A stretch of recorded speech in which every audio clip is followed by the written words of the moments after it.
Hello again. This is Jack Benny talking. And, Don, I don't know what brought the subject up, but it might interest you to know that you don't have to make a picture every 5 minutes to be considered a movie star. Well, Jack, I didn't mean that. You know, after all, Adolf Zucker, the head of Paramount, gave me a 4-year contract. And Mr. Zucker certainly knows his onions. He certainly signs them up, too. Mary. You don't come in till the next page. Oh. As I was saying, Don, I have a 4-year contract with Paramount, and next season I get a raise. Oh, you get a raise, huh? Yeah, you see, my contract calls for so much money per week and lunch in the studio restaurant every day while I'm making a picture. Oh, well, where does the raise come in? Well, next season, instead of getting the 45-cent lunch, I get the 60-cent lunch.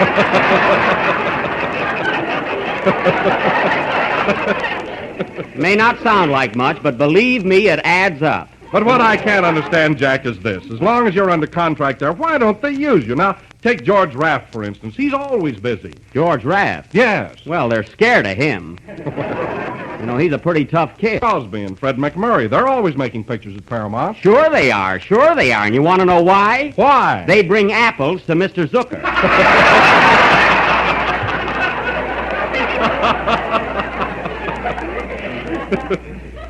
Teacher's pets, that's what they are. Well, if that's the case, Jack, why don't you bring him an apple? I did, and the worm got a screen test. You know what kills me? This program has only been on 5 seconds, and already I'm in a corner. Say, Jack. Yes, Phil. What happened to that picture you're going to do with Francisca Gall? You certainly talked about it enough. Oh, that epic.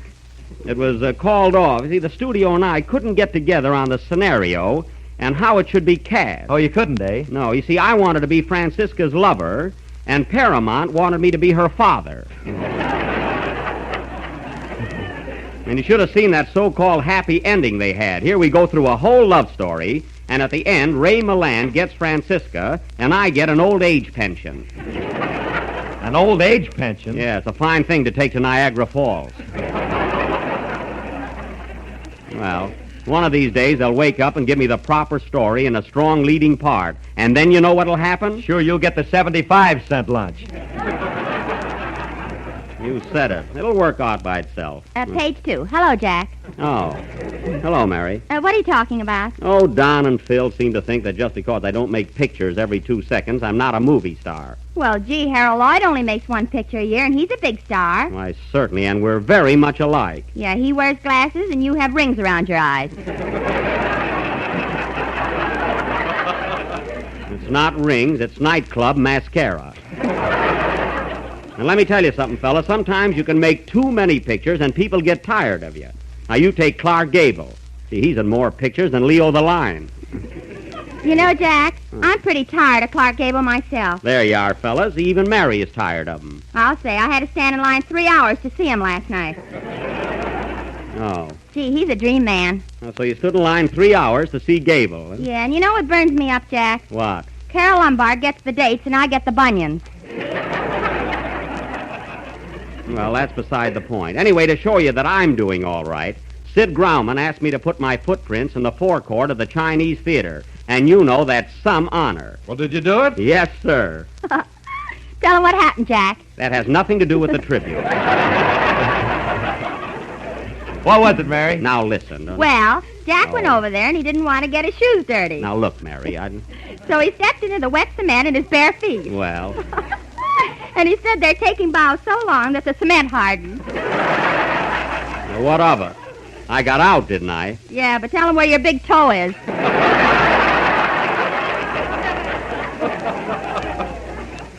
Well, let's drop all this talk about footprints, and I don't want to hear any more about my cinema career. So please, change the subject. Okay, Jack, how about your new house? How's it coming along out there in Beverly Hills? Sick and tired of all this talk about movies. What'd you say, Don? I said, how's your new house coming along in Beverly Hills? Fine, and if you want to know something, I'm starting a new picture for Paramount next week. It's called Artists and Models Abroad, and it's going to be swell. Well, that's changing the subject. Well, I can't help it. I'm too enthused. Say, where's Kenny? Here I am, Jack. Oh, where were you, Kenny? Well, I was just sitting over here in the corner with a book. A book? What is it? It's Einstein's new lowdown on the theory of higher mathematics. Well, say. Were you reading that? No, I was just pressing a flower in it. Now I feel better. I was worried there for a minute. Huh? But you know, Kenny, it wouldn't hurt you to read a book like that once in a while. It would improve your mind. Oh, I like Einstein, all right. Yeah. Of course, a lot of his stuff is debatable. Oh, quite. Kenny. Yeah, but at that, he's a pretty level-headed guy. I'll say he is. Yes, sir. He seems to have both feet on the ceiling. Oh, definitely, you know. And furthermore, Now, look, Jack, Kenny, look. Before somebody asks us both who Einstein is, how about doing your song and we'll carry on with the program? Okay. Here, Phil, hold my book. Don't read it now. Don't worry, it's a strain for me to read the funny papers. Yeah. And don't you... And don't you bother reading it either, Kenny. You'd never understand Einstein. He'd have trouble with me, too.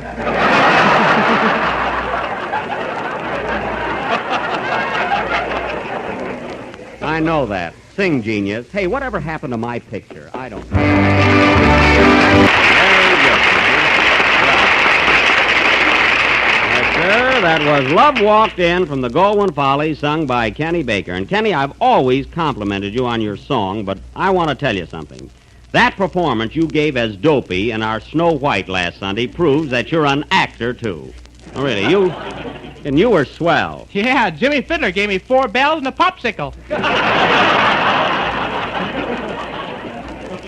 Well, you deserved it. You were great. You know, Jack, I don't want to be hammy, but I thought I did a pretty good job as Prince Charming. You weren't Prince Charming, Phil. You were one of the dwarfs. You were Sleepy. Well, I can dream, can't I? Well, that's what you've been doing ever since I hired you. How anybody can sleep in front of such an unlullaby-ish band.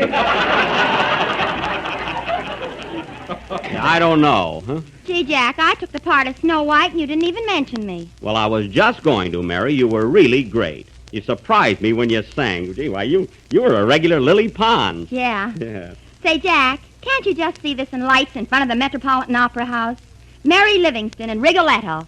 Yes, Mary Livingston and Rigoletto. Also the Ritz Brothers. Why, Mary, the Ritz Brothers will never play in Rigoletto. You don't know Xanax. And you won't be in it either, huh? I don't care. Yeah. I met Walt Disney on the street yesterday, and he liked me so much as Snow White that he wants me to make a silly symphony. And I'm going to do it, too. A silly symphony? Why, that's marvelous, Mary. I'll bet you'll be as cute as a bug. I better be. That's my part. Say, you know, fellas, wouldn't be bad making one of those crazy cartoons. Believe me. Can you imagine the fun? Huh? Yeah, I'd like to be Pluto the pup. I'd like to be Donald Duck. Not me. I'd like to be Mickey Mouse. I'd like to be Walt Disney. Why, Kenny, you're getting pretty smart. Yeah, I better go and sit down. Now, stick around, Kenny. You can take a cold shower when you get home, you know. Oh, Jack, speaking of last week's program, you all seem to have forgotten me. You know, I played the part of Happy. Don, you really went to town on that, but then you're always so jovial and gay, you don't have to act much. No kidding, Don. What makes you so happy? Well, Jack, why shouldn't I be? I like my work, I like to be with this gang, and I'm just goofy about Jell-O. Well, I can understand that, Don. After all, Jack, who wouldn't be happy when they know that Jell-O has 6 delicious flavors, that it's so economical and easy to make? Why, it's enough to make a man double over with joy. Oh, I could jump up and down. And I tell you, Jack, whenever you see those big red letters on the box, why, I could go right out and do a Highland fling. Well, do it, Don. Do it.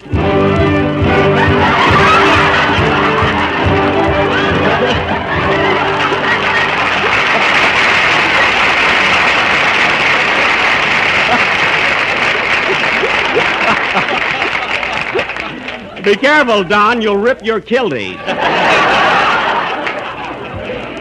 Ah, folks, what other program brings you such low highlights? We're graceful tonight, but that's about all, I think. Say, Jack, let's get down to business. What are we going to do for tonight? Well, Phil, I really wanted to do another play, but I must get over to my house. You know, the one that's going up in Beverly Hills. Oh, yes, I asked you about that before. How's it coming along, Jack? Well, it's worrying me. You see, Mr. Burgess, my builder, has gone haywire again, and I must get to the house. But why do you have to leave right now? Well, he's already built 8 stories, and I want to get over there and stop him.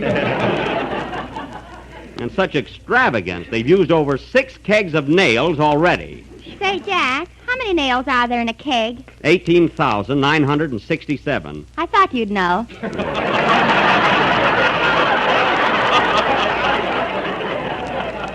Well, someone's got to keep track of those things. You know.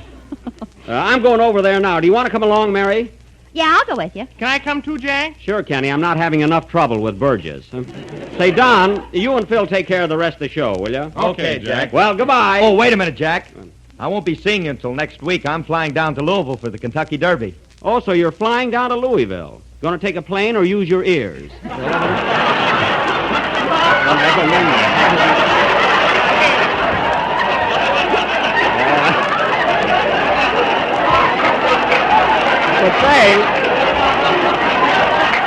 But say, Phil, as long as you're going down there, will you do me a favor? Well, put $2 on stagehand for me. I'll give you the money when you get back. Oh, no. Why not? Well, you still owe me $2 on the Dempsey-Tunney fight. Well, they're still arguing about it. Anyway, I thought I gave you that $2. No, you didn't. Oh, that's terrible. I must tie a string around my finger. Make it a rope and around your neck. Phil, you're the one that should commit suicide. I didn't lose anything. Well, see you next week, Phil. Come on, Jack, let's get started. We're going over to your house. Okay, come on, Kenny. So long, boys. See you later. So long, Jack.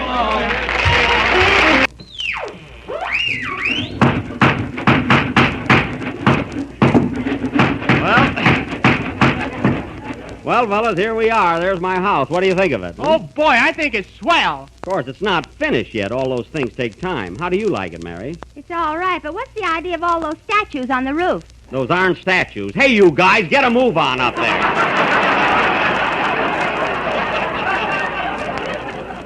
Now get busy. I'll go boil an onion. I wonder where Mr. Burgess is. He's much too lax with the workmen. Hey, fella, do you know where I can find Mr. Burgess? He's around here somewhere, but you're out of luck, buddy. We don't need any more help. Now, hold on there. I'm Jack Benny. I don't care who you are. We got all the men we need. Never mind that. Where's Mr. Burgess? What do you want a job for, Jack? You're doing all right. Kenny, I don't want a job. I'm looking for my builder. Say, Jack, isn't that him over there? Where? Coming towards us on horseback. Oh, yeah. Whoa, La Cienega! La Cienega? This is where I get off. Quiet. Well, Mr. Burgess, this isn't a ranch, you know. What's the idea of riding around on a horse? I got a cowboy suit for Christmas. Oh. Well, I just thought I'd drop around and kind of look the place over. Well, I'm glad you did. We're coming along fine, just dandy. That's good. Oh, by the way, I want you to meet Miss Livingston. How do you do, Miss Livingston? The pleasure's all mine. No, half of it's mine. You're cute. Mary. And this is Kenny Baker. He works on my program. Oh, how do you do, young man? Hello, Mr. Burgess. So you're the man Jack's always complaining about. Kenny. Well, Mr. Burgess, let's have a look around. I'd like to see the grounds first. All right, we'll go around here to the backyard. You'll be mighty proud of I it. hope so. We're coming around to the backyard, men!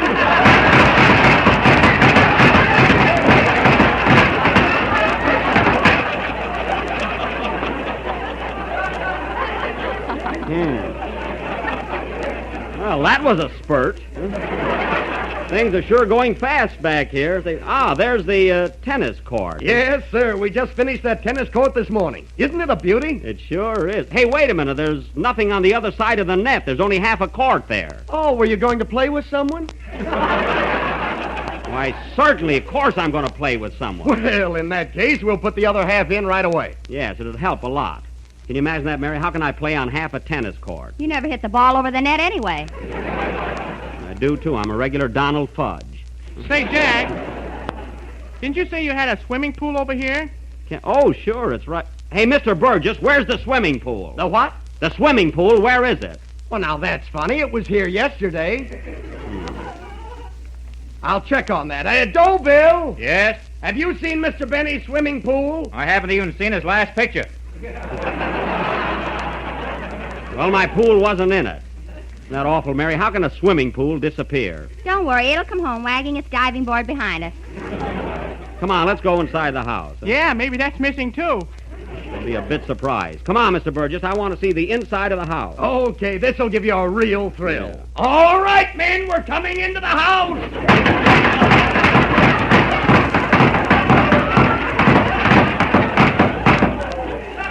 My, what activity. I hope President Roosevelt is listening in. Well, here we are. We better go through this window. The door sticks a little bit. Oh. You better get that fixed right away there. Yeah, the window sticks, too. Fine house. The windows stick, the doors stick. And you're stuck. How are we going to get in? Come on, Mr. Benny. I guess we can get through the door all right. Just help me push it a little. Okay. It's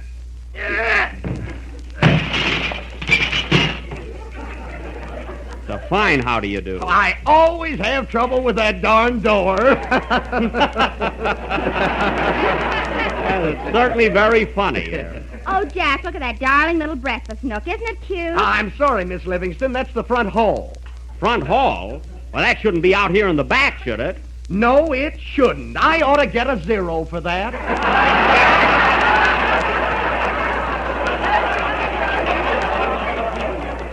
Yes, you're a bad boy. Now, look, Mr. Burgess, I want to see all the rooms downstairs first, and then we can go upstairs later. Yes, sir. Right this way, Mr. Benny. Programs. You can't tell the bathroom from the kitchen without a program. Program.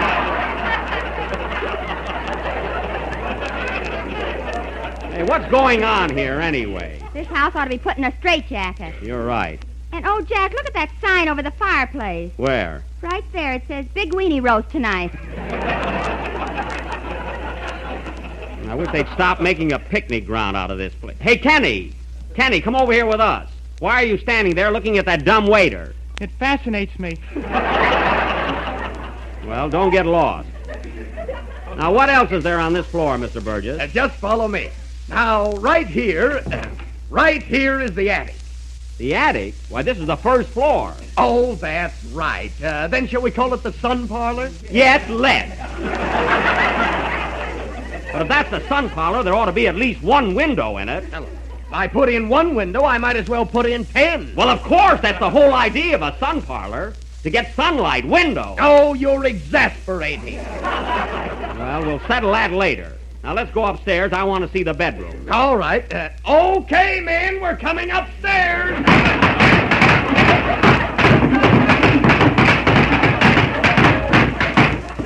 Say, this is a regular beehive, isn't it?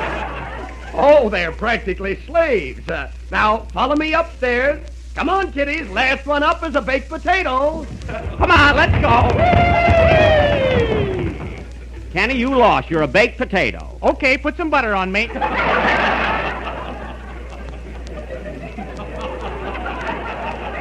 Now, Mr. Burgess, where's my bedroom? I want to see that first.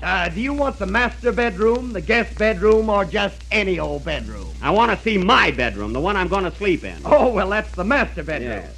Here it is, right here. Say, it looks kind of... Why, Rochester! Hello, Mr. Benny.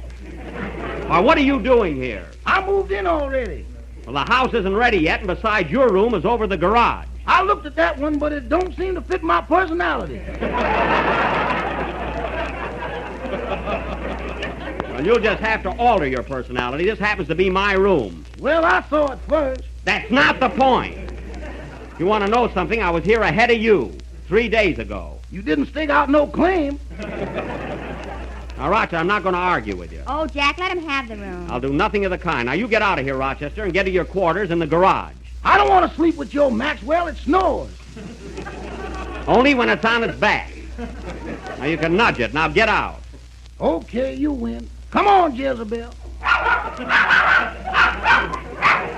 Fine. That he had to bring a dog in here yet. You think that's something? Kenny's scratching. Now, look, Mr. Burgess, where does that door lead to, the one at the far end of the bedroom? Oh, that's a private balcony. It'll be nice when I get the ivy and everything on it. Oh, that's swell. I've always wanted a balcony. You'll have to pardon me now, Mr. Benny. I'll see you later. Why, where are you going? It's quitting time, and I want to go downstairs and wake up the men. Oh, by all means, yes. Don't have them sleep overtime. That's double. Well, I'll see you next week, Mr. Benny. Yes, sir. Goodbye, Mr. Burgess. Goodbye.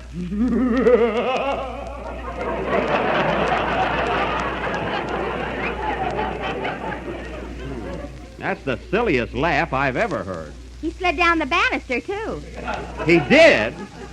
He's a smart fellow, you know that, Jack? Yeah, Kenny, he's smarter than I am. Where we go now, Jack? Well, I want to go out on that balcony because I know I'll spend a lot of time there taking sun baths and everything. Oh, let's see the rest of the house. Oh, we can do that later. I want to see the balcony. It'll just take a minute. Darn it, this door sticks too. I got it. My, look at that.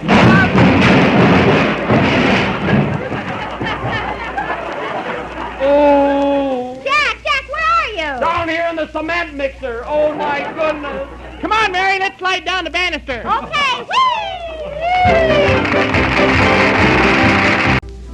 This is the last number of the 31st program in the new Jell-O series, and we'll be with you again next Sunday night at the same time. I want to take just a moment to thank Ed Vanderveer for driving my Maxwell in the annual Fresno State College hack race last Friday. But, Jack, Fred Allen's car beat yours. Yes, Mary, Allen won by a nose, which he talks through. Chalk up another one for me. How do you make a 0? Good night, folks.